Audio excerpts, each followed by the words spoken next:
MRAP is not a program for the faint-hearted. I commend everybody who's working on this program, not only at our company, but at every other company that's working this, because I know the intensity and the pace at which we're doing things, and it's got to be the same around the country. This is unique in that it offers up challenges that most of us don't encounter in our careers, because seldom does that sequence occur where vehicles go directly into theater in support of the warfighter. So it's brought on a whole new spirit and a whole new attitude among the workforce, at least in my perception. In April 2006, we submitted our first mine-protected vehicle proposal. We went from a blank sheet of paper to completed vehicle systems in about 125 days. We literally had people working around the clock, 24 hours a day, 7 days a week to get those first vehicles out.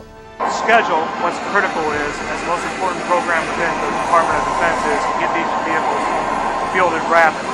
In order to field them rapidly, you have to build them quickly and sustain to a schedule.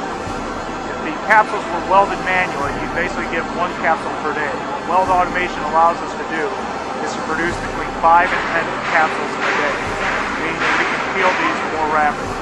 And therefore, it'd be suffice to say, we'll save more lives every day. Weld Automation on this program was not only a tactical decision, but it was also a necessity based on the volume. To do this work and do it in a manual basis as we had done historically would have required over 300 welders to be brought into. Clearly, we don't have access to that many welders, and we don't have the floor space for that kind of activity.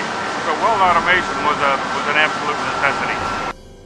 We worked with York on designing and developing an automated system for engine bays, and together, working together, we were able to get some economies of scale. Also, we were able to bounce ideas and things that were working for us that may have helped York in their process, or vice versa. We wouldn't be able to make the production rate that we have today. We're doing every hour and a half to 2 hours a vehicle comes off this line. The robot system sits in 34,000 square feet here at this site. If we were going to run a manual operation, it would take 3 times the space, and we don't have that available here at York without building 4 buildings. We have a great group of welders in the area, but weld skills are getting harder and harder to find. The advantage with the robots, they do the hard work that these welders out here would normally have to do. They are improvement from safety, they're better ergonomically, people don't have to crawl up and down on the vehicles. They get to work at waist height, tacking on parts, push it in, and the robot welds. At the end of the day, it's a robot. They don't need to be fed other than well maintained. Very reliable. We've seen no issues with them. Robots don't take off on vacation like the welders do, and we don't get call-ins.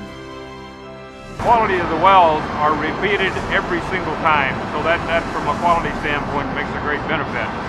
And it just provides for a better end product and less inspection in the end product, because the welds are repeatable and they're always to specifications. At first I was real skeptical of it, but one thing these things make you do is put the part together right. If you don't put it together right, the robot will let you know real quick that you messed up. So I think overall these things work out great. Some of the advantages, I think, cost, quality, certainly delivery has all been enhanced by the automated system. The consistency that the robots give us is obviously much greater than what you would get with new trainee type welders. So again, I think our jump into automation has been a real advantage for certainly us here in Graniteville and BAE Systems as a whole. Differences from one welder to another that you don't have so much so with the automated systems, because the robots are quite consistent as long as you can give them a consistent part. Their parameters aren't changing. They just keep on welding the same thing over and over. The MRAP vehicle and its importance to the troops in the field is just incredible. And certainly we understand that, and our job is to provide the best survivable, most survivable vehicle that is possible. It is the only vehicle in theater right now that provides the kind of protection that it does against both IEDs and later on with the new version, EFP threats. It's allowed us to increase our employees' knowledge and skills. and make them feel that we're always installing new technologies and we're growing past where we were and being capable for the next generation of vehicles and supporting the street. Weld Automation has an impact on all the people involved in the process, and that impact does include the troops in the field because they are the benefit of a better product produced by that process.